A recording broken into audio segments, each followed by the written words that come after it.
যারা পিআরের পক্ষে তারা স্থিতিশীলতা চায় না বলছে বিএনপি। অসাংবিধানিক আবদার না মানার হুঁশিয়ারি।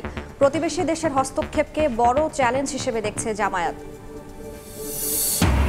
আগামীর বাংলাদেশ চালাবে রাজনীতিবিদরাই, মার্কিন ব্যবসায়ীদের বিনিয়োগের আহ্বান প্রধান উপদেষ্টার। স্বৈরাচারের উত্থান ঠেকাতে দ্রুত জুলাই সনদ সইয়ের আশা। শাপলা প্রতীক না দেওয়ার বিষয়ে কোনো ব্যাখ্যা দেবে না নির্বাচন কমিশন, বললেন সিইসি। আইনি বাধা না থাকলেও একটি পক্ষের চাপে দেয়া হচ্ছে না, দাবি এনসিপি নেতা সার্জিসের। 9 মাস পর 1 নভেম্বর থেকে পর্যটকদের জন্য খুলছে সেন্ট মার্টিনের দুয়ার। আপাতত থাকা যাবে না রাতে। জানুয়ারি ফেব্রুয়ারিতে শিথিল থাকবে বিধিনিষেধ। এবং এশিয়া কাপের অঘোষিত সেমিফাইনালে পাকিস্তানের মুখোমুখি হচ্ছে বাংলাদেশ। পরপর দুদিন মাঠে নামলেও প্রভাব পড়বে না পারফরমেন্সে। মাঠে সেরাটা দেওয়ার পরামর্শ।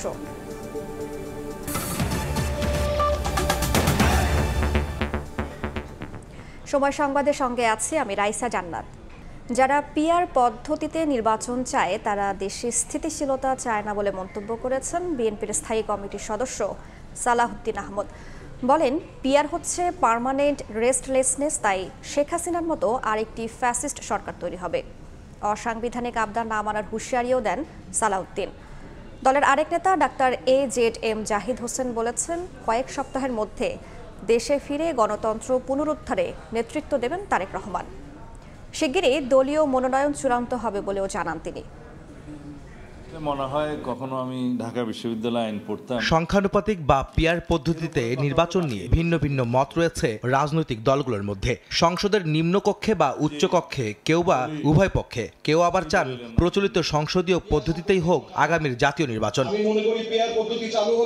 বরাবরের মতোই পিআর পদ্ধতিতে নির্বাচন না করতে মত দিয়েছে বিএনপি। দলটির স্থায়ী কমিটির সদস্য সালাউদ্দিন আহমদ বলেন, যারা পিআর পদ্ধতিতে নির্বাচন চায় তারা দেশে স্থিতিশীলতা থাকুক তা চায় না। পিআর মূলত পার্মানেন্ট রেস্টলেস বলেও অভিহিত করেন Salahuddin Ahmed. Supreme court bar মিলনায়তনে এক আলোচনা সভায় একথা বলেন তিনি। পিআর মানে হচ্ছে পার্মানেন্ট রেস্টলেসনেস। তো বাংলাদেশে এটা কারা চালু করতে চাচ্ছে, তাদের পিছনের উদ্দেশ্য কি? একটা উদ্দেশ্য তো অবশ্যই আছে, যাতে কিছু সিট বেশি পায়। আমাদের পার্শ্ববর্তী কিছু দেশ আছে যারা বাংলাদেশের স্থিতিশীলতা চায় না। কেন চায় না সেটা তাদের স্বার্থ জড়িত আছে। শেখ হাসিনার মতো আরেকটা ফ্যাসিস্টের উদয় হতে পারে এবং তাদের মধ্য দিয়ে তাদের সমস্ত স্বার্থ আদায় হতে পারে। এর আগে সকালে সংসদ ভবন এলাকার লেক রোডে ফার্মাসিস্ট অ্যাসোসিয়েশন অব বাংলাদেশের র্যালিতে অংশ নেন বিএনপির স্থায়ী কমিটির আরেক সদস্য ডাক্তার AZM জাহিদ হোসেন। তিনি বলেন, আগামী কয়েক সপ্তাহের মধ্যে দেশে ফিরবেন তারেক রহমান। নেতৃত্ব দেবেন গণতন্ত্র পুনরুদ্ধারে। নির্বাচন নিয়ে দেশি বিদেশি ষড়যন্ত্র রুখে দিতে প্রস্তুত তার দল। বিএনপি গত 18 মাস পূর্ব থেকেই নির্বাচনী যে সমস্ত কার্যক্রম করা প্রয়োজন সেটি শুরু করেছে। কয়েক সপ্তাহের মধ্যে ইনশাআল্লাহ তারেক রহমান এসে বিএনপির নির্বাচনী প্রক্রিয়া নয়, গণতন্ত্র পুনরুদ্ধারের শেষ লগ্ন সেটির নেতৃত্ব দিবেন। নয়াপল্টনে বিএনপির কেন্দ্রীয় কার্যালয়ে গণমাধ্যমে কথা বলেন দলটির সিনিয়র যুগ্ম মহাসচিব রুহুল কবির রিজভী আহমেদ। বলেন, আওয়ামী লীগ পুনর্বাসনে জামাতে ইসলামের ইন্ধন থাকতে পারে। ইসলামপন্থী একটি রাজনৈতিক দল বরাবরই আমার মনে হচ্ছে আওয়ামী লীগকে সন্তুষ্ট করার জন্য প্রতিটি ঘটনায় তারা আওয়ামী লীগের সাথে, আওয়ামী লীগের সিদ্ধান্তের সাথে এক হয়ে তারা কাজ করেছেন। 86 নির্বাচনে যাওয়া, সেটাও তারা আওয়ামী লীগ নির্বাচনে গেছে, মানুষকে প্রতিশ্রুতি দিয়েছে এক, কাজ করেছে আরেক। পতিত আওয়ামী সরকার প্রধানের গণহত্যার যে নির্দেশনা সামনে আসছে তাতেও ভারতের মদত ছিল বলে দাবি করেন রুহুল কবির রিজভী। অর্গানাইজেশনও আছেন। আহমেদ সালেহীন, সময় সংবাদ, ঢাকা। নির্বাচনমুখী দল হিসেবে ভোটের প্রস্তুতি নিচ্ছে জামায়াত। তবে প্রতিবেশী দেশের রাজনৈতিক হস্তক্ষেপ বাংলাদেশের জন্য বড় চ্যালেঞ্জ বলে মনে করে দলটি। চীনা প্রতিনিধি দলের সঙ্গে বৈঠকে একথা বলেছেন দলটির আমির। বাংলাদেশের জনগণের সঙ্গে চীন সম্পর্ক উন্নয়ন করতে চায় বলে জানিয়েছেন প্রতিনিধি দলের প্রধান। বাংলাদেশ জামাত ইসলামের আমির ডাক্তার শফিকুর রহমানের সঙ্গে Chinese People's Institute for Foreign অ্যাফেয়ার্সের ভাইস প্রেসিডেন্ট ঝো পিংজিয়ানের নেতৃত্বে প্রতিনিধি দলের সাক্ষাৎ। রাজধানীর মগবাজারে দলটির প্রধান কার্যালয়ে বৈঠকে বিভিন্ন বিষয় হয় খোলামেলা আলোচনা। পরে সংবাদ সম্মেলনে জামায়াতের সেক্রেটারি জেনারেল জানান, নির্বাচনমুখী দল হিসেবে ভোটের প্রস্তুতি নিচ্ছে জামায়াত। বর্তমান চ্যালেঞ্জ নিয়ে চীনা প্রতিনিধি দলের প্রশ্নের জবাবে জামায়াত আমির জানিয়েছেন, প্রতিবেশী দেশের যে কোনো ধরনের হস্তক্ষেপ বাংলাদেশের জন্য বড় চ্যালেঞ্জ। হাফিজ জামাত বলেছেন, আমরা সবসময় নির্বাচনমুখী দল, আমাদের নির্বাচনের প্রস্তুতি আছে, ইনশাআল্লাহ আমরা নির্বাচনে অংশগ্রহণের যাবতীয় প্রস্তুতি গ্রহণ করছি। প্রতিবেশী দেশের পক্ষ থেকে যে কোনো বিষয়ে হস্তক্ষেপ এবং ইন্টারফারেন্সটা আমাদের জন্য একটা বড় চ্যালেঞ্জ। চীনা প্রতিনিধি দলের প্রধান ঝো পিংজিয়ান জানান, বাংলাদেশের জনগণের সঙ্গে সম্পর্ক উন্নয়ন করতে চায় চীন। আমরা এখানে এসে সম্মানিত বোধ করছি। চীন এবং বাংলাদেশের মানুষের মধ্যে সম্পর্ক আরও জোরদারে আমরা কূটনৈতিক ও নীতিগত উদ্যোগ নিয়েছি। আমরা দুদেশের ভালো প্রতিবেশী। বৈঠকে চীনকে ফিলিস্তিনের পাশে দাঁড়ানোর আহ্বান জানান জামায়াত আমির। গাজার মুসলমানদের প্রতি যে অত্যাচার হচ্ছে সেই মানবাধিকার লঙ্ঘনের কথা তিনি তুলে ধরেছেন। শফিক মুন্সি, সময় সংবাদ, ঢাকা। রাজনীতিবিদরাই আগামীর বাংলাদেশ চালাবে, যুক্তরাষ্ট্রের বিনিয়োগকারীদের জানালেন প্রধান উপদেষ্টা doctor Mohammad Yunus. US Bangladesh business council আয়োজিত অনুষ্ঠানে সফরসঙ্গী বিএনপি, জামায়াত ও এনসিপি নেতাদের পরিচয় করিয়ে দেন সরকার প্রধান। এছাড়া টেকসই উন্নয়ন লক্ষ্যমাত্রা অর্জনে $4 ট্রিলিয়ন ঘাটতি পূরণে বড় দেশগুলোকে আহ্বান জানান ডক্টর ইউনূস। নিউ ইয়র্ক থেকে Hasanuzzaman Shakir report. Advancing reform, resilience and growth শীর্ষক বৈঠকে প্রধান উপদেষ্টা doctor Mohammad Yunus. Bangladesh business council আয়োজিত এ বৈঠকে মার্কিন বিনিয়োগকারীদের সঙ্গে সফরসঙ্গী বিএনপি নেতা মির্জা ফখরুল ইসলাম আলমগীর ও হুমায়ুন কবির, জামাত নেতা সৈয়দ আব্দুল্লাহ মোহাম্মদ তাহের ও ডক্টর নাকিবুর রহমান এবং এনসিপির 2 নেতা আক্তার হোসেন ও ডাক্তার তাসনিম জারাকে পরিচয় করিয়ে দেন সরকার প্রধান। এ সময় বাংলাদেশে বিনিয়োগে প্রবাসী বাংলাদেশি ও বিদেশিদের প্রতি আহ্বান জানান ডক্টর ইউনূস। বাংলাদেশে ইউএস এর যে বিজনেসম্যান, যারা বড় বড় কোম্পানি, ইউএস এর যত বড় বড় কোম্পানি আছে, তাদের সাথে প্রফেসর ইউনূসের একটা বড় মিটিং হয়েছে। সেখানে উনি তাদের উদ্দেশ্যে বাংলাদেশে আরো ইনভেস্টমেন্ট করার আহ্বান জানিয়েছেন এবং এই মিটিংটায় বাংলাদেশের থেকে যে 6 জন যে পলিটিক্যাল লিডার এসেছেন প্রফেসর ইউনূসের ইনভাইটেশনে, তারা 6 জনই উপস্থিত ছিলেন। সভায় উপস্থিত ছিলেন ঢাকায় যুক্তরাষ্ট্রের সাবেক রাষ্ট্রদূত, বর্তমানে তেল গ্যাস অনুসন্ধানে বহুজাতিক কোম্পানি এক্সিলারেট এনার্জির বাংলাদেশ প্রধান পিটার হাস এবং দক্ষিণ এশীয় বিষয়ক সাবেক মার্কিন সহকারী পররাষ্ট্রমন্ত্রী ও ইউএস ইন্টারন্যাশনাল ডেভেলপমেন্ট ফিনান্স কর্পোরেশনের ডেপুটি সিইও নিশা দেশাই বিশওয়াল সহ ব্যবসায়ী নেতারা। ফেব্রুয়ারির প্রথমার্ধের পরে যখন ডেমোক্রেটিক ট্রানজিশন হবে, তখন তো পলিটিক্যাল পার্টিগুলোই বাংলাদেশকে তারা গভর্ন করবেন। তো তাদের সাথে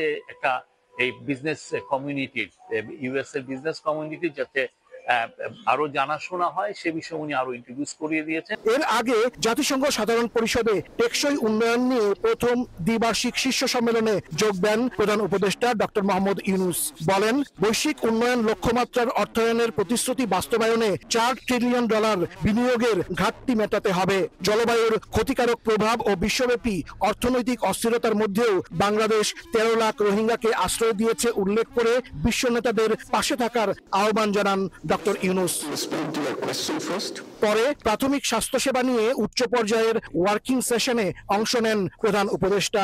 এ সময় সরকার প্রধানের সফরসঙ্গী জাতীয় নাগরিক পার্টি এনসিপি নেতা ডাক্তার তাসনিম জারা বাংলাদেশের স্বাস্থ্য খাত নিয়ে কথা বলেন। প্রতিটি বৈঠকেই দেশের চলমান সংস্কার, বিচার ও জাতীয় নির্বাচনের প্রস্তুতি নিয়ে কথা বলেন ডক্টর মোহাম্মদ ইউনূস। বাংলাদেশের সরকার প্রধান হিসেবে শুধু নয়, বিশ্ব নেতা হিসেবে জাতিসংঘের উচ্চ পর্যায়ের বৈঠকগুলোতে গুরুত্ব পাচ্ছেন ডক্টর মোহাম্মদ ইউনূস। এসব বৈঠকে প্রধান উপদেষ্টা বিশ্বব্যাপী যুদ্ধবিগ্রহ ও সংঘাত বন্ধ ও শান্তি প্রতিষ্ঠার আহ্বান জানিয়েছেন। সেই সঙ্গে বৈশ্বিক সংকট মোকাবেলা করে বাংলাদেশ যে এগিয়ে যাচ্ছে বিশ্ব দরবারে তা তুলে ধরেছেন প্রধান উপদেষ্টা। হাসানুজ্জামান সাকি, সময় সংবাদ, জাতিসংঘ সদর দপ্তর, নিউ ইয়র্ক। এর আগে জাতিসংঘ সাধারণ পরিষদের ফাঁকে দ্বিপাক্ষিক বৈঠকে প্রধান উপদেষ্টা ডক্টর মোহাম্মদ ইউনূসকে ইসলামাবাদ সফরের আমন্ত্রণ জানিয়েছেন পাকিস্তানের প্রধানমন্ত্রী শাহবাজ শরীফ। বৈঠকে দ্বিপাক্ষিক সম্পর্ক আরও এগিয়ে নেওয়ার প্রত্যয় ব্যক্ত করেন 2 সরকার প্রধান। ভবিষ্যতে স্বৈরাচারের উত্থান ঠেকাতে দলগুলো দ্রুত জুলাই সনদ সই করবে বলে আশাবাদ জানান ডক্টর ইউনূস। এদিকে ডিসেম্বরে ঢাকায় আসছেন ইতালির প্রধানমন্ত্রী জর্জিয়া মেলোনি। হাসানুজ্জামান সাকির আরও একটি রিপোর্ট। প্রধান উপদেষ্টা ডক্টর মোহাম্মদ ইউনূস ও পাকিস্তানের প্রধানমন্ত্রী শাহবাজ শরীফের মধ্যে বহুল প্রত্যাশিত বৈঠক বুধবার সাধারণ পরিষদের ৮০তম অধিবেশনের ফাঁকে জাতিসংঘের সভাকক্ষে দুই নেতার মধ্যে এই বৈঠক হয়। বৈঠকে দুই দেশের স্বার্থ সংশ্লিষ্ট বিভিন্ন বিষয়ে তারা আলোচনা করেন। সম্প্রতি পাকিস্তানে বন্যায় নিহতদের জন্য শোক জানান প্রধান উপদেষ্টা। এ সময় ডক্টর ইউনূসকে পাকিস্তান সফরের আমন্ত্রণ জানান শাহবাজ শরীফ। শাহবাজ শরীফের তরফ মানে উনিও বরঞ্চ চিফ অ্যাডভাইজারকে ইনভাইট করেছেন যে পাকিস্তানকে ভিজিট করার। অত্যন্ত ফ্রুটফুল মিটিং এবং আমাদের যে পারস্পরিক যে আমাদের যে সম্পর্ক এটাকে নতুন মাত্রায় নতুন উচ্চতায় উত্তরণের আমরা বলবো যে উত্তরণ হয়েছে এই মিটিং গুলোর ফলে। এর আগে সকালে প্রধান উপদেষ্টা দিনের প্রথম দ্বিপাক্ষিক বৈঠক করেন ফিনল্যান্ডের প্রেসিডেন্ট আলেকজান্ডার স্টাবের সাথে। রোহিঙ্গা সংকট নিয়ে জাতিসংঘ আয়োজিত উচ্চ পর্যায়ের বৈঠকের কো হোস্ট দেশটির সরকার প্রধান এ সময় সম্পর্ক আরো জোরদারের কথা বলেন। এর পরপরই ইতালির প্রধানমন্ত্রী জর্জিয়া মেলোনির সাথে বৈঠকে বসেন ডক্টর মোহাম্মদ ইউনূস। ইতালির সাথে যেটা সেফ মাইগ্রেশন নিয়ে আলাপ হয়েছে এবং ইতালিয়ান প্রাইম মিনিস্টার কে যখন প্রফেসর ইউনূস বলেছেন যে ট্রেডের সম্পর্ক তার সাথে আরো বাড়ানোর জন্য, তখন উনি নিজের থেকেই প্রস্তাব দিয়েছেন ইতালি বাংলাদেশ বিজনেস ফোরাম করার জন্য। এছাড়াও দিনের শেষ ভাগে কসোভোর প্রেসিডেন্টের সাথেও বৈঠক করেছেন প্রফেসর ইউনূস। জাতিসংঘ সফরে এসে তৃতীয় দিনেও ব্যস্ত সময় অতিবাহিত করেছেন প্রধান উপদেষ্টা ডক্টর মোহাম্মদ ইউনূস। এদিন 10টিরও বেশি কর্মসূচিতে অংশ নেন সরকার প্রধান। 26 সেপ্টেম্বর সাধারণ পরিষদের ৮০তম অধিবেশনে বাংলায় ভাষণ দেবেন প্রফেসর মোহাম্মদ ইউনূস। হাসানুজ্জামান সাকি, সময় সংবাদ, জাতিসংঘ সদর দপ্তর, নিউ ইয়র্ক। এনসিপিকে শাপলা প্রতীক কেন দেয়া হবে না, ইসি তার ব্যাখ্যা দেবে না বলে জানিয়েছেন প্রধান নির্বাচন কমিশনার। তিনি বলেন এটা কমিশনের সিদ্ধান্ত। জানান এনসিপি দেশদ্রোহী নয়, তাই তাদের হুঁশিয়ারিকে হুমকি মনে করছে না ইসি। সংসদীয় পদ্ধতিতেই জাতীয় নির্বাচন হবে উল্লেখ করে সিইসি বলেন রমজানের আগেই জাতীয় নির্বাচন করতে সর্বোচ্চ প্রস্তুতি নিচ্ছে কমিশন। নির্বাচন কমিশনের রোডম্যাপ অনুযায়ী চলতি মাসেই দেওয়ার কথা প্রতীকসহ নতুন রাজনৈতিক দলের নিবন্ধন। এরই অংশ হিসাবে বুধবার ১১৫টি প্রতীকের গেজেট প্রকাশ করা হয়। তবে নতুন রাজনৈতিক দল এনসিপির চাহিদা অনুযায়ী শাপলা প্রতীক ইসির গেজেটে না থাকায় ক্ষুব্ধ প্রতিক্রিয়া জানায় নিবন্ধন পেতে যাওয়া দলটি। এ নিয়ে বৃহস্পতিবার কমিশন তাদের অবস্থান স্পষ্ট করেন। নিজ দপ্তরে সংবাদ সম্মেলনে সিইসি জানান প্রতীক নিয়ে এনসিপির হুঁশিয়ারিকে হুমকি মনে করছে না ইসি, কারণ তারা দেশপ্রেমিক, দেশদ্রোহী নয়। নাগরিক ঐক্য রেজিস্টার্ড পার্টি, তাদের একটা প্রতীক আছে, ওনারা এটা পরিবর্তে শাপলা চেয়েছিল, কিন্তু আমরা দেই নাই। আমরা সিদ্ধান্ত নিয়েছি যে এটা দেওয়া যাবে না, আমরা সিদ্ধান্ত নিয়ে জবাব দিয়ে দিয়েছি। পরে না এনসিপি অ্যাপ্লাই করেছে। কমিশন তো ডিসিশন নানাবিধ বিবেচনায় নিতে পারে। এখন আমি যদি প্রত্যেকটা ডিসিশন কারণ ব্যাখ্যা করতে যাই তাহলে তো মুশকিল আছে। না আমি না মুঠেও হুমকি মনে করি না, কারণ ওনারা তো দেশদ্রোহী না, ওরা দেশপ্রেমিক। তো বলেন কোনো অস্বচ্ছতা রেখে দলগুলোকে নিবন্ধন দিতে চায় না ইসি, তাই পুনরায় যাচাইয়ে সময় লাগছে। এডিশনাল ইনফরমেশন কালেক্ট করতে হচ্ছে। আমরা তো অস্বচ্ছ প্রক্রিয়ায় কিছু করছি না। যেন আমরা একটু নিশ্চিত হতে চাই যে যাদেরকে আমরা রেজিস্ট্রেশন দিব তারা সঠিকভাবে পাচ্ছে, সেই জিনিসটা নিশ্চিত হতে চাই। এই জন্য কিছু অতিরিক্ত ইনফরমেশন আমাদের কালেক্ট করতে হচ্ছে, এই জন্য 2-1 দিন হয়তো সময় লাগবে। সংসদীয় পদ্ধতিতেই আগামী ত্রয়োদশ জাতীয় সংসদ নির্বাচন হবে জানিয়ে সিইসি বলেন ফেব্রুয়ারিতে রমজানের আগে নির্বাচন করতে যা দরকার তার সর্বোচ্চ প্রস্তুতি নিচ্ছে কমিশন। ফেব্রুয়ারিতে ইলেকশন করার জন্য প্রস্তুতি নিচ্ছি, আমাদের তো অপেক্ষা করছে কি জন্য? অপেক্ষা তো নাই। সব দল ভোটের আগেই সমঝোতায় আসবে বলেও আশাবাদী সিইসি। আবু সাইদ নিশান, সময় সংবাদ, ঢাকা। আইনগত বাধা না থাকলেও নির্বাচন কমিশন একটি পক্ষের চাপে এনসিপিকে শাপলা প্রতীক দিচ্ছে না বলে অভিযোগ করেছেন এনসিপির মুখ্য সংগঠক সার্জিস আলম। বিকেলে মৌলভীবাজারে দলটির বিভিন্ন ইউনিটের নেতাদের সঙ্গে মতবিনিময় সভায় একথা বলেন সার্জিস। বলেন মৌলিক সংস্কার ও ফ্যাসিস্টদের বিচারের আগে দেশে নির্বাচন আয়োজন জনগণের সঙ্গে প্রতারণা। আগামী নির্বাচনে উচ্চ কক্ষে পিআরের কথাও জানান সার্জিস। শাপলার ক্ষেত্রে আমাদের আলাদা অপশন আছে কিনা, আমরা তো আলাদা অপশন দিয়েছি। আমরা সাদা শাপলা দিয়েছি, লাল শাপলা দিয়েছি। যদি একান্তই তাদের অনেক বেশি কষ্ট হয়ে যায়, কিন্তু এটা সবচেয়ে দুঃখের কথা। অভ্যুত্থান পরবর্তী বাংলাদেশে একটা স্বাধীন প্রতিষ্ঠান, কোনো আইনগত বাধা না থাকার পরও আমরা মনে করি অন্য কোনো চাপের কারণে তারা এটা দেওয়ার মতো সাহস করতে পারছে না। প্রভাবিত হয়ে ইনজাস্টিস হবে না। আমরা আশা করছি শাপলা প্রতীক সংযুক্ত করা হবে এবং আমরা সেটা মার্কা হিসেবে পাবো। শেখ হাসিনার পরিবার সহ 10 শিল্প গ্রুপের দেশ বিদেশে 57,000 কোটি টাকা জব্দ করেছে বাংলাদেশ ব্যাংকের গোয়েন্দা শাখা BFIU। এর মধ্যে পাচার হওয়া 10,500 কোটি ফেরাতে কাজ করছে দুদক সহ অন্যান্য প্রতিষ্ঠান। তবে আওয়ামী শাসনামলে পাচার হওয়া অর্থ ফেরানোর সময় সাপেক্ষ ও জটিল বলে মনে করেন দুদক মহাপরিচালক আক্তার হোসেন। এস আলমের চেয়ারম্যান সাইফুল আলমকে ইন্টারপোলের সহযোগিতায় দেশে ফেরাতে কাজ চলছে বলেও জানান তিনি। গণ অভ্যুত্থানের পর বিগত সরকারের সময় ব্যাংক খাত দখল করে অর্থ লুটের অভিযোগে এস আলম গ্রুপের বিরুদ্ধে অনুসন্ধানের নামে দুদক BFIU এর নথি বিশ্লেষণ করে দুদকের তথ্য বলছে 4 ব্যাংক থেকেই এস আলম গ্রুপ সহ সংশ্লিষ্ট প্রতিষ্ঠান 1,78,000 কোটি টাকা আত্মসাৎ করেছে। এসব লুটপাটের অভিযোগে একাধিক মামলাও হচ্ছে এস আলম সহ সংশ্লিষ্টদের বিরুদ্ধে, যার ধারাবাহিকতায় আসামি এস আলমের চেয়ারম্যান সাইফুল আলমকে দেশে ফিরিয়ে বিচারের মুখোমুখি করতে ইন্টারপোলে দ্বারস্থ হচ্ছে দুদক। আদালত থেকে মিলেছে রেড নোটিশের অনুমোদন। কমিশন বলছে নাগরিকত্ব ছেড়ে দিলেও বাংলাদেশের নাগরিক হিসাবে তার বিরুদ্ধে তদন্ত চলছে। তিনি বাংলাদেশি নাগরিক ছিলেন এবং সেই কারণেই হয়তো তার প্রতি রেড নোটিশ জারির জন্য আমাদের তদন্তকারী দল এই আবেদন করে বিজ্ঞ আদালতে আবেদন করেছেন। এস আলম গ্রুপের মতো 10টি ব্যবসায়ী প্রতিষ্ঠানের বিরুদ্ধে দুদক, সিআইডি ও BFIU এর সমন্বয়ে টাস্ক ফোর্সের মাধ্যমে তাদের সম্পদ পাচারের খোঁজ চলছে। সেই টাস্ক ফোর্সের তালিকায় আছে সাবেক প্রধানমন্ত্রী শেখ হাসিনা পরিবারও। BFIU এর নথি বলছে শেখ হাসিনার পরিবার সহ 10টি শিল্প গ্রুপের 57,256 কোটি টাকা জব্দ করা হয়েছে। জব্দ করা সম্পদের মধ্যে 10,500 কোটি টাকা বিদেশে পাচার হয়েছে। দুদক বলছে বিদেশে পাচার হওয়া সম্পদ জব্দ ও ফিরিয়ে আনা কঠিন হলেও যৌথ চেষ্টা চলছে। এটি একটি আইনি প্রক্রিয়া শেষ করেই তারপরে এই দেশের সম্পদ আমাদের দেশে ফিরিয়ে আনার স্টোলেন অ্যাসেট রিকভারির এই কার্যক্রমটা সম্পন্ন করতে হয়। এটা একটি দীর্ঘ আইনি প্রক্রিয়া, আমাদেরকে আরও অপেক্ষা করতে হবে। এদিকে ঋণের নামে 51 কোটি টাকা আত্মসাতের অভিযোগে অগ্রণী ব্যাংকের সাবেক এমডি সৈয়দ আব্দুল হামিদ সহ 11 জনের বিরুদ্ধে মামলা করেছে দুদক। তাসলিম তৌহিদ, সময় সংবাদ, ঢাকা। 9 মাস বন্ধ থাকার পর আগামী 1 নভেম্বর থেকে পর্যটকদের জন্য খুলে দেওয়া হচ্ছে প্রবাল দ্বীপ সেন্ট মার্টিন। প্রথম 2 মাস দিনের বেলা সেখানে যাওয়ার সুযোগ মিলবে, আর জানুয়ারি এবং ফেব্রুয়ারিতে রাতে অবস্থান করতে পারবেন পর্যটকরা। বিকেলে সচিবালয়ে বেসামরিক বিমান পরিবহন ও পর্যটন উপদেষ্টা শেখ বশির উদ্দিন কথা জানিয়েছেন।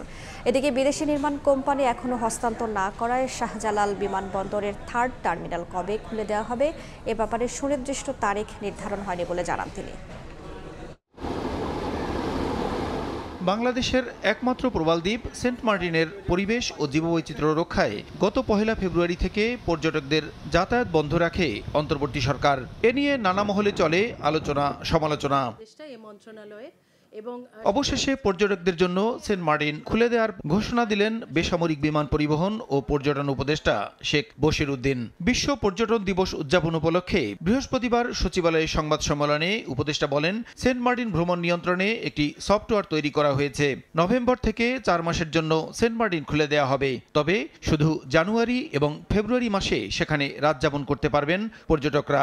এটাকে রেগুলেট বা কন্ট্রোল করার জন্য আমরা একটা সফটওয়্যার তৈরি করেছি, যার সাথে পরিবহন ব্যবস্থাকে সংশ্লিষ্ট করে এটাকে নিয়ন্ত্রণ করা হবে।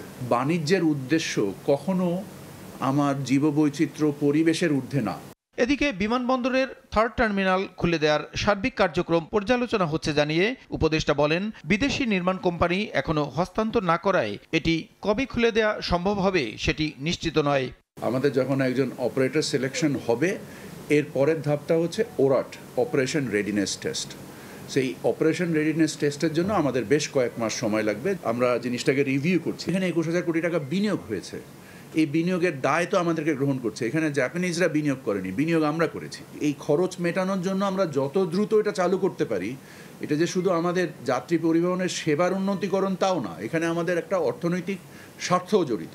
পর্যটন এবং টেকসই রূপান্তর এই প্রতিপাদ্য নিয়ে আগামী শনিবার দেশে বিশ্ব পর্যটন দিবস পালনের লক্ষ্যে নানা আয়োজনের কথাও তুলে ধরেন পর্যটন উপদেষ্টা।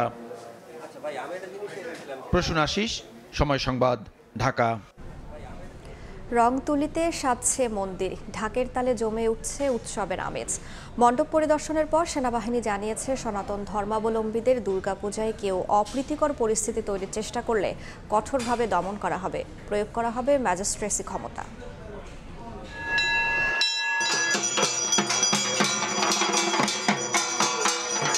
দুর্গোৎসবের আমেজে মুখরিত মন্দির পাড়া, আর ভক্তদের নিরাপত্তায় মাঠে সেনাবাহিনী।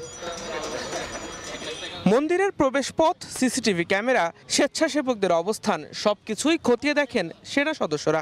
শারদীয় দুর্গোৎসব নির্বিঘ্নে পালনে টহল ও নজরদারি বাড়িয়েছে সেনাবাহিনী। বৃহস্পতিবার সকালে রাজধানীর কাবাডি স্টেডিয়াম ক্যাম্পে সমন্বয় সভার আয়োজন করে বাংলাদেশ সেনাবাহিনীর ৯ম পদাতিক ডিভিশনের 15 ইস্ট বেঙ্গল মেকানাইজড। এতে অংশ নেন পুরোহিত, পূজা উদযাপন পরিষদ ও মন্দির পরিচালনা কমিটির সদস্য, police, RAB, fire service, answer সহ আইন শৃঙ্খলা বাহিনীর সদস্যরা। সভায় মণ্ডপ কেন্দ্রিক নানা সমস্যা ও শঙ্কার কথা তুলে ধরেন মন্দির সংশ্লিষ্টরা। খুব জাম থাকে, আমি আশা করবো এখানে এই পূজার 5 দিনের জন্য স্পেশাল ট্রাফিক দাও। কুমারী পূজার সময় মায়েরা অধিক থাকে এবং সেই সময় নিরাপত্তা বিধান করা আমাদের পক্ষে দুঃসাধ্য হবে এবং যে কোনো একটা অকারেন্স হলে এটা আমাদের জন্য খুব বিব্রতকর অবস্থা হয়ে যাবে। আমরা মনে করেছিলাম 5ই আগস্টের পর আমরা মন্দিরটা ফিরে পাবো, কিন্তু 5ই আগস্টের পরের দিনই সেখানে আবার মন্দিরের চূড়াটা পুরাটা ভেঙে ফেলছে। শারদীয় দুর্গাপূজায় কেউ অপ্রীতিকর পরিস্থিতি তৈরির চেষ্টা করলে কঠোর হস্তে তা দমনের হুঁশিয়ারি দিয়েছে সেনাবাহিনী। আমরা যে বিষয়গুলো নিয়ে কাজ করব সেগুলোকে যাতে একটা সুতার মধ্যে বাঁধতে পারি বা একটা রশির মধ্যে বাঁধতে পারি, যাতে আমাদের কোনো অংশ লুজ বা আনফিট না থাকে, যেটা সুযোগ কোনো স্বার্থান্বেষী মহল নিতে পারে এবং একটা পরিস্থিতি ঘোলাটে করার চেষ্টা করতে পারে। এটা বন্ধ করার জন্যই মূলত আজকে আমাদের কার্যক্রম। অনুপ্রবেশ ঠেকাতে তল্লাশি জোরদারের পাশাপাশি মণ্ডপের আশপাশে দোকানপাট না বসানোর আহ্বান জানান সেনা কর্মকর্তা। কোন অবস্থার পরিস্থিতিতে আমরা যাতে কাউকে সুযোগ না দিই। দিন মোহাম্মদ সাব্বির, সময় সংবাদ, ঢাকা। জঙ্গিবাদের নামে কেউ দেশকে অস্থিতিশীল করার চেষ্টা করলে ছাড় দেওয়া হবে না বলে হুঁশিয়ারি দিয়েছেন অ্যান্টি টেরোরিজম ইউনিট ATUর নবনিযুক্ত প্রধান অতিরিক্ত মহাপরিদর্শক মোহাম্মদ রেজাউল করিম। দুপুরে রাজধানীর বাড়িধারায় ATU সদর দপ্তরে সাংবাদিকদের সঙ্গে মতবিনিময়কালে এ তথ্য জানান তিনি। বলেন, বর্তমানে উগ্রবাদের উত্থান না থাকলেও যে কোনো সময় হতে পারে। যারা জঙ্গিবাদের উত্থান ঘটিয়ে দেশের সম্প্রীতি নষ্ট করতে চায় তারা নিরীহ মানুষকে টার্গেট করে মোটিভেট করে বলেও জানান রেজাউল করিম। উগ্রবাদীদের তথ্য জানাতে ইনফো ATU নামে অ্যাপ চালু করা হয়েছে। তথ্যদাতার পরিচয় গোপন রাখা হবে বলেও আশ্বস্ত করেন ATU প্রধান। বাংলাদেশ শান্তির দেশ এবং সম্প্রীতির দেশ, আগেই যেটা বলছি, এইখানে এই জঙ্গিবাদ, উগ্রবাদের কোনো স্থান নাই এবং আমরা এখানে কোনো কোথাও এরকম কোনো আমরা সোফার আমরা যত স্টাডি করে দেখছি এরকম কোনো ঘটনা আমরা মনে করি না যে এখানে কোনো রকমের মানুষ কাজ করছে। তারপরেও আমরা সতর্ক আছি যাতে করে কোথাও কোনো রকমের এরকম ঘটনার উদ্ভব ঘটতে না পারে।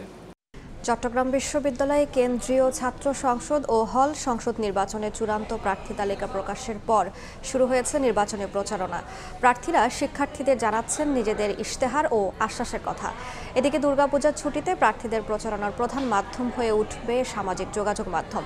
বিস্তারিত জানাচ্ছেন নিগার মেহেরেন রিমি।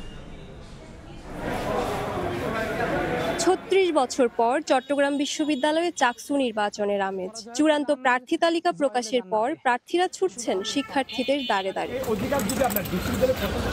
ঝুপড়ি, অনুষদ, স্টেশন সব জায়গাতেই পদচারণা প্রার্থীদের। ভোটারদের শোনাচ্ছেন আশার বাণী, চেয়ে নিচ্ছেন মূল্যবান ভোট। বৃহস্পতিবার প্রচারণা কিছুটা জমে উঠলেও শুক্রবার থেকে শুরু হবে দুর্গাপূজার ছুটি। এরই মধ্যে ক্যাম্পাস ছেড়েছেন অনেক শিক্ষার্থী, তাই স্থবির হয়ে পড়ার সম্ভাবনা রয়েছে প্রচারণা কার্যক্রম। তবে প্রার্থীরা বলছেন, বন্ধে সামাজিক যোগাযোগ মাধ্যমই হয়ে উঠবে তাদের প্রচারণার প্রধান হাতিয়ার। আমাদের কাছে যে হাতিয়ারটা আছে সেটা ফেসবুক বা মাল্টিমিডিয়া, এটাকে পুঁজি করেও অনেক সময় আমরা ভালো রকমের একটা ফাইট দিতে পারি। সকল শিক্ষার্থীদের কাছে পৌঁছানোর জন্য একমাত্র মাধ্যম হচ্ছে সোশ্যাল মিডিয়া। তো আমরা অফলাইন এবং অনলাইন দুই মাধ্যমে কাজ করতেছি। সবাই তো চলে যাচ্ছে না, কিছু কিছু আছে, সেই জায়গা থেকে হলগুলোতে যারা থাকবে সবাইকে রিচ করব। ভোটারদের কাছে পৌঁছানোর জন্য প্রার্থীরা তথ্যবহুল ভিডিওর পাশাপাশি তৈরি করছেন বিভিন্ন কন্টেন্ট। অনেকে বাড়ি চলে যাচ্ছেন, সেই জন্য যারা চলে যাচ্ছেন তারা তো চলে যাচ্ছেনই, তবে তারাও মোটামুটি খুবই উৎসাহ নিয়ে আমাদেরকে গ্রহণ করছেন। আমরা যে শিক্ষার্থীদের কাছে যাচ্ছি, শিক্ষার্থীদের কাছ থেকে পজিটিভ নেগেটিভ দুই ধরনের সারাই পাচ্ছি। ন্যাশনাল ইলেকশনে যেরকম বিশাল বিশাল ইশতেহার দেওয়া হয়, ওই ইশতেহারের মতোই কি আমরা শুধু ইশতেহার দিচ্ছি, পরবর্তীতে আমরা ভুলে যাব কিনা এটা নিয়েও তারা উদ্বিগ্ন। চূড়ান্ত প্রার্থী তালিকায় মনোনয়ন পেয়েছেন 907 জন। চাকসুতে সহ সভাপতি পদে লড়বেন 24 জন এবং সাধারণ সম্পাদক পদে প্রতিদ্বন্দ্বিতা করবেন 22 জন। আগামী 15ই অক্টোবর অনুষ্ঠিত হবে বহুল প্রত্যাশিত চাকসু ও হল সংসদ নির্বাচন। নিগার মেহেরিন রিনি, সময় সংবাদ, চট্টগ্রাম বিশ্ববিদ্যালয়। উপাচার্যের মৌখিক আশ্বাসে রাজশাহী বিশ্ববিদ্যালয়ে কমপ্লিট শাটডাউন কর্মসূচি আপাতত স্থগিত করল জাতীয়তাবাদী শিক্ষক ফোরাম। দাবি মেনে না নিলে আবারও কর্মসূচি দেওয়ার হুঁশিয়ারি দিয়েছেন তারা। বিকেল 3:30টায় বিশ্ববিদ্যালয়ের বুদ্ধিজীবী চত্বরে সংগঠনের সভাপতি অধ্যাপক ডক্টর আব্দুল আলিম সাংবাদিকদের জানান, উপাচার্যের আহ্বানে জাতীয়তাবাদী শিক্ষক ফোরামের নেতৃত্বে জিয়া পরিষদ ও university teachers association of Bangladesh Rajshahi বিশ্ববিদ্যালয় শাখার শিক্ষকরা আলোচনা সভায় অংশ নেন। সভায় বিস্তারিত আলোচনা শেষে উপাচার্য তাদের আশ্বস্ত করেন, গত 20 সেপ্টেম্বর অনাকাঙ্ক্ষিত ঘটনার বিষয়ে দ্রুত যথাযথ প্রক্রিয়ার মাধ্যমে দোষীদের দৃষ্টান্তমূলক শাস্তির ব্যবস্থা করবেন। এর আগে বুধবার দুপুরে শাটডাউন 7 কার্যদিবসের জন্য স্থগিত করেন কর্মকর্তা কর্মচারীরা।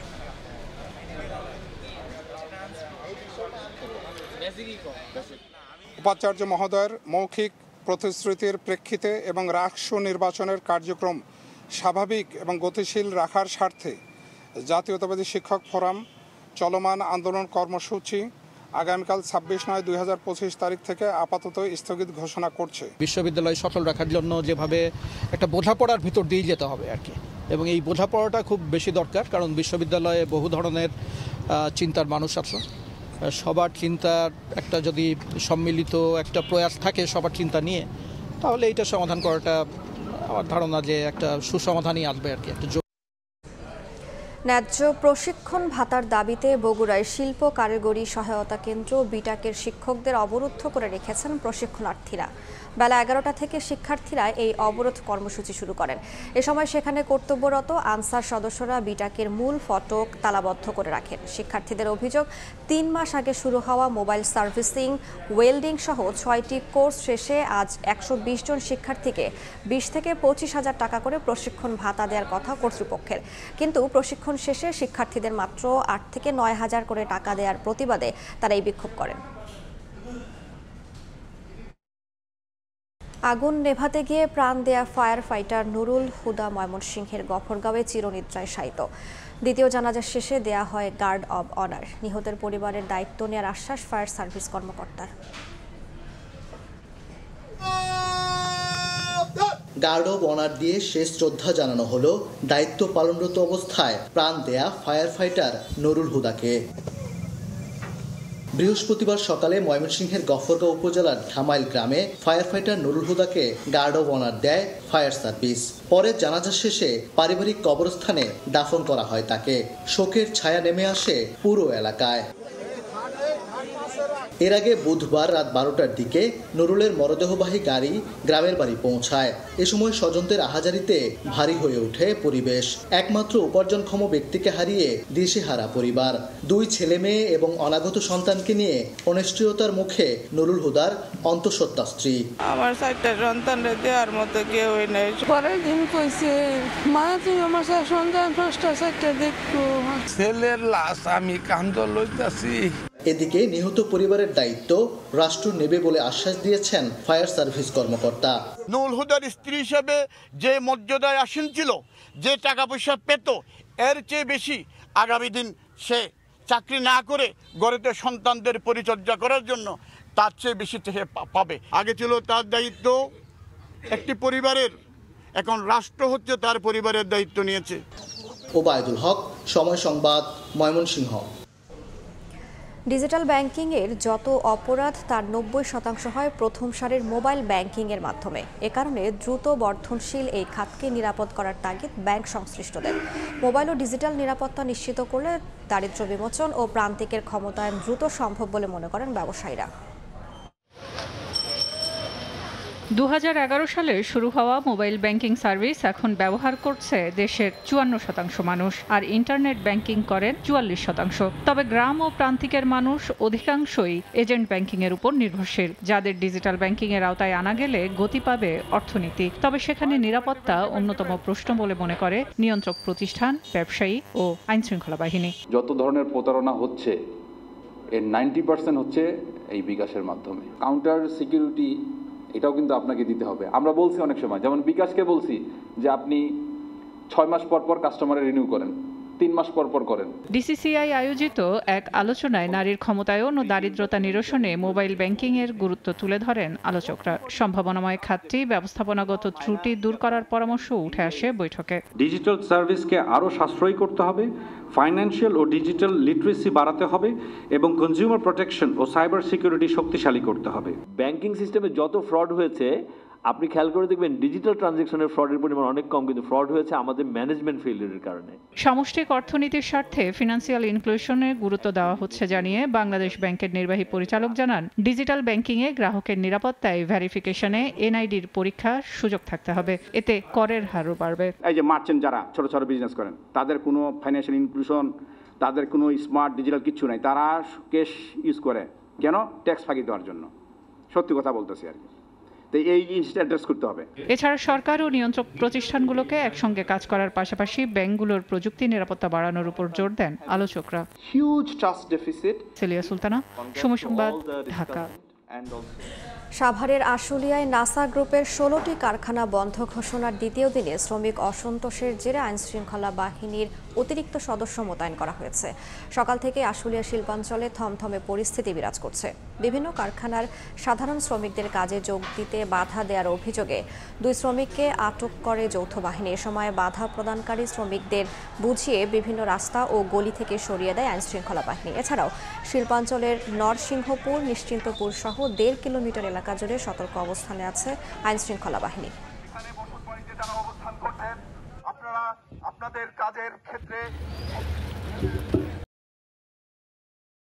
বঙ্গোপসাগর ঘেঁষা গ্রামগুলোতে অকাল গর্ভপাতের হার তুলনামূলক বেশি, এমন তথ্য উঠে এসেছে আইসিডিডিআরবির গবেষণায়।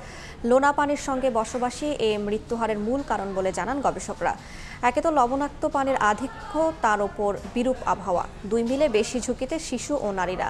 অবশ্য জলবায়ু পরিবর্তনের অভিঘাত শিশু মৃত্যুর একমাত্র কারণ এমনটা মনে করেন না চিকিৎসকরা।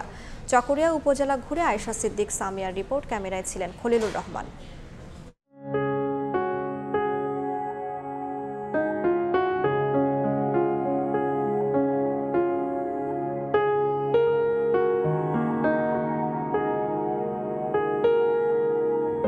তানিয়া আক্তার, বয়স 17, বিয়ে করেছেন বছর খানেক আগে। এখনও চোখে মুখে শৈশবের চঞ্চলতা। তানিয়ার স্বামী রাকিবের বয়সও 20 বছর।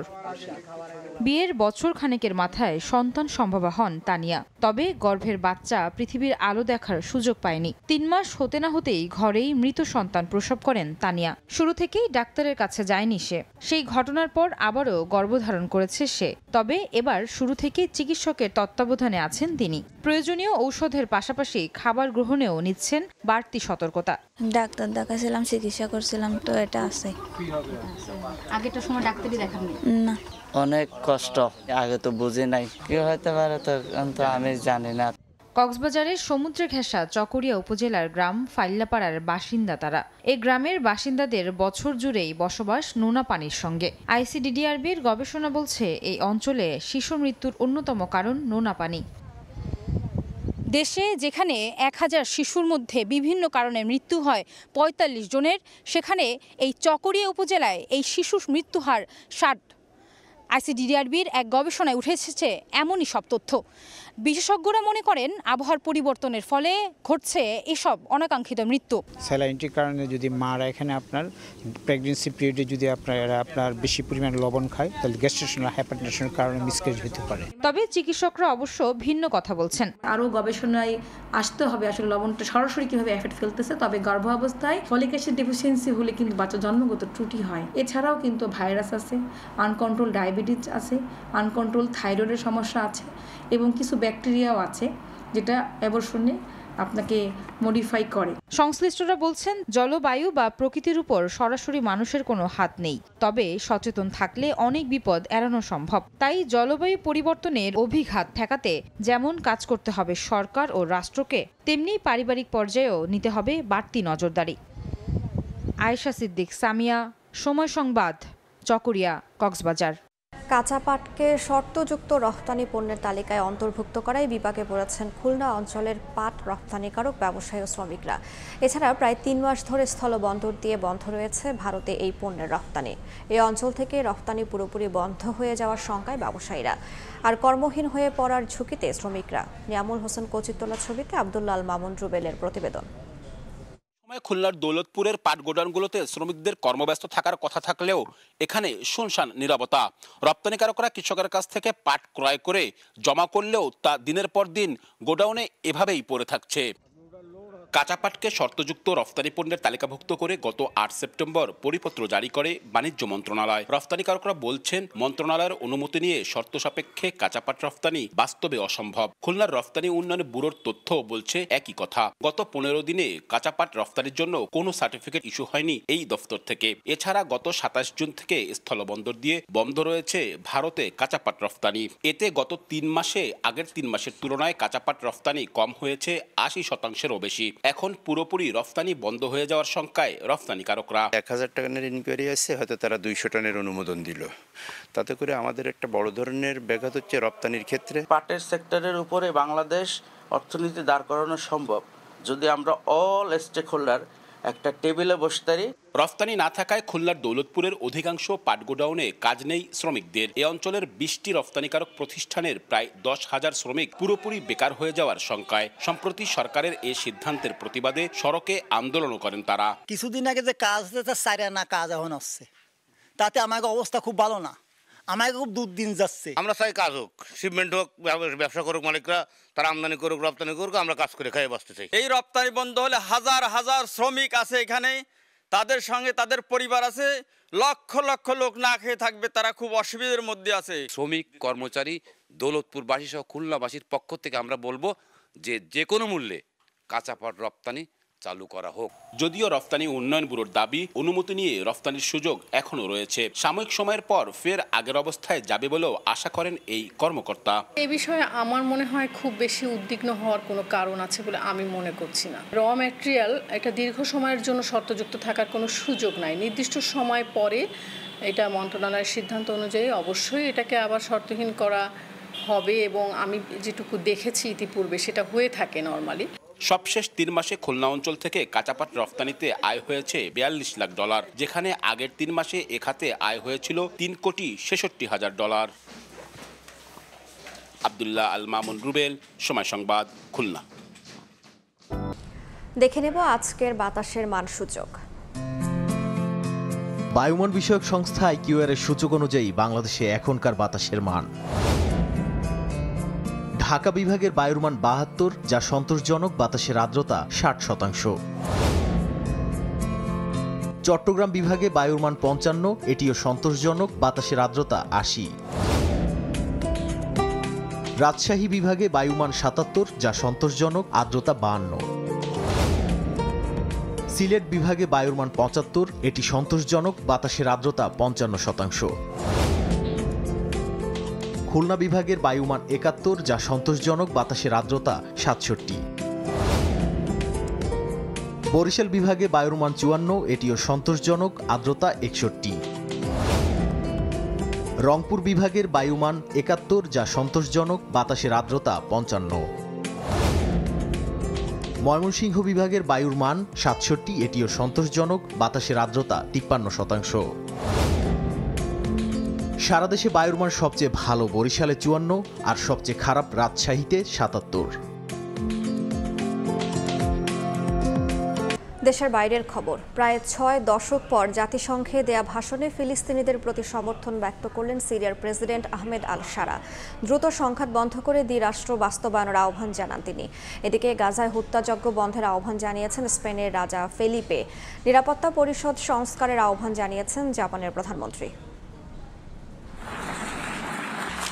প্রায় 6 দশক পর বিশ্বমঞ্চে সিরিয়ার কোনো রাষ্ট্রপ্রধান বুধবার জাতিসংঘ সাধারণ পরিষদে ভাষণের মধ্য দিয়ে ইতিহাস রচনা করেন দেশটির প্রেসিডেন্ট আহমেদ আল সারা। তার বক্তব্যে উঠে আসে সিরিয়ার গৃহযুদ্ধ, ইসরায়েলের সঙ্গে বিরোধ, দেশ পুনর্গঠন পরিকল্পনা। গাজা যুদ্ধ ইস্যু নিয়েও কথা বলেন আহমেদ আল সারা। অবরুদ্ধ উপত্যকার ফিলিস্তিনিদের প্রতি সিরিয়ার সমর্থনের কথা জানিয়ে আহ্বান জানান দ্রুত সংঘাত বন্ধের।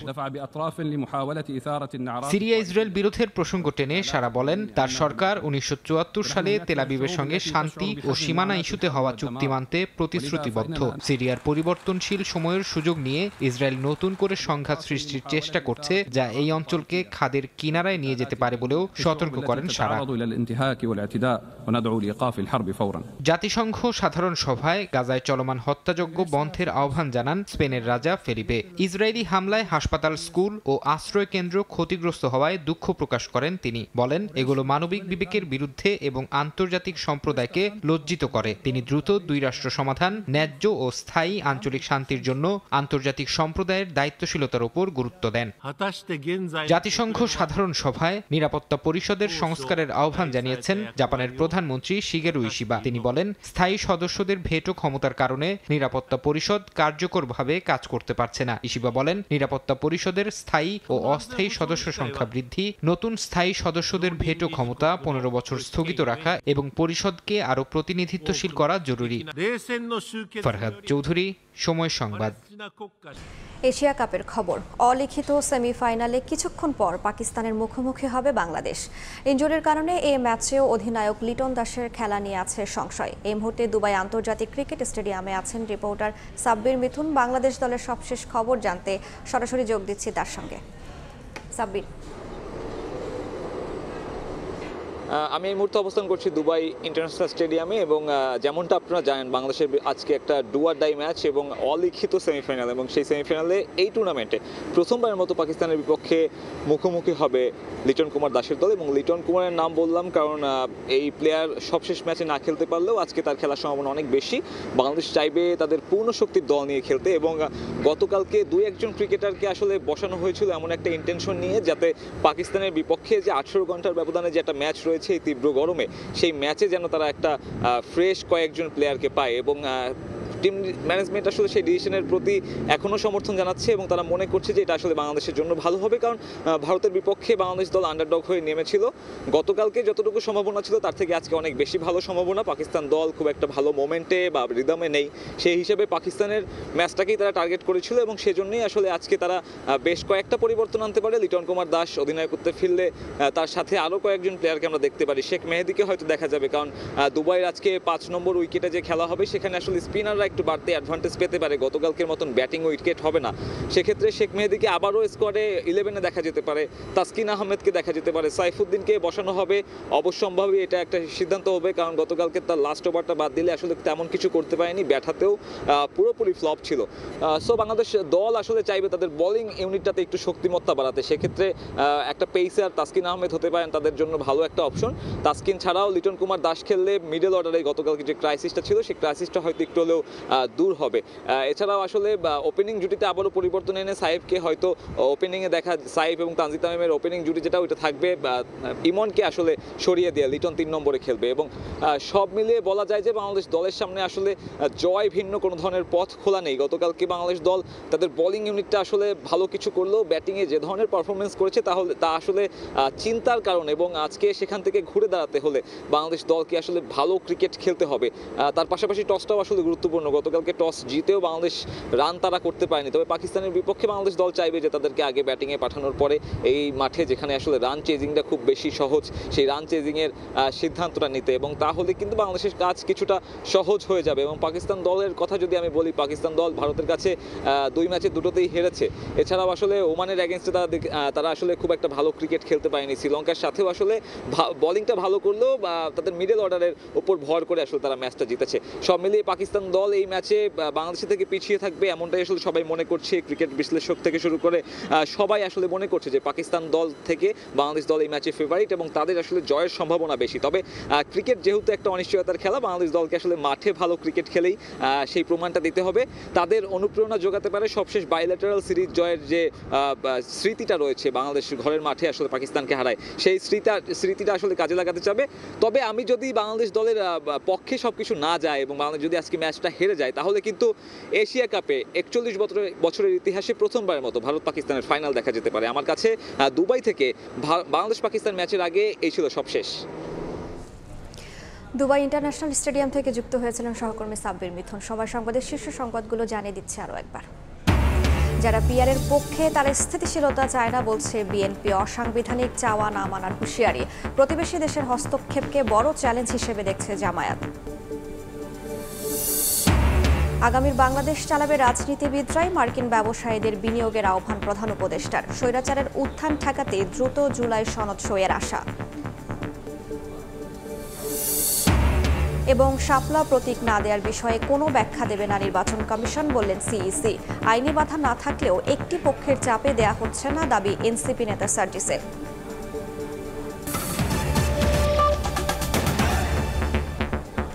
এই ছিল সময় সংবাদে। বাংলার সময় নিয়ে ফিরছে কিছুক্ষণ পর, সঙ্গেই থাকুন সময়ের।